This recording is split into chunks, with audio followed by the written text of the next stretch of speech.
Los Angeles federal judge has ordered the Trump administration to halt indiscriminate stops and arrests, specifically raids that target people based on the color of their skin or where they work. The order also bars the federal government from restricting attorney access to the detainees. So what does it all mean, and what happens next? John Panolio joins us live from the KTLA News Center with more on the judge's ruling and its impact. John?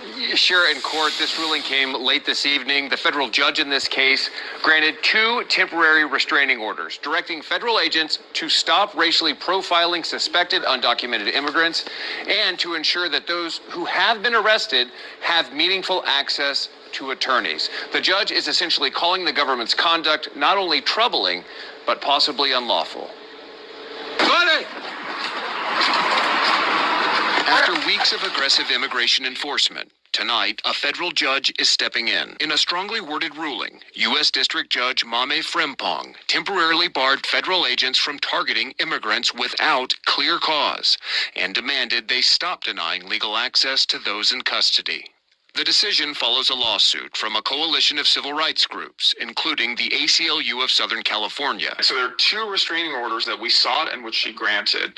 One is to provide fulsome access for lawyers to get to arrested people that are being held in a basement in downtown after they get picked up in these raids. So those people have to get, attorneys have to be able to access them. The judge ruled that ICE and Border Patrol and these immigration agents cannot stop people solely based on their perceived race or the language that they speak, what kind of work they do, or the location where they're at. They have to have some other information that provides them reasonable suspicion that they're in the country unlawfully. Government lawyers and officials with the Department of Homeland Security have denied the allegations. Stop! What are you guys doing? Stop! Since early June, hundreds of federal agents have been deployed across Southern California.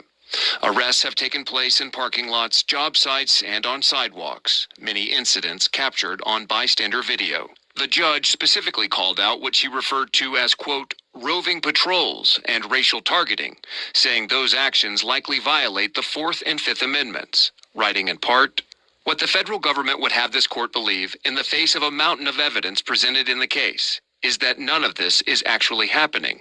The Department of Homeland Security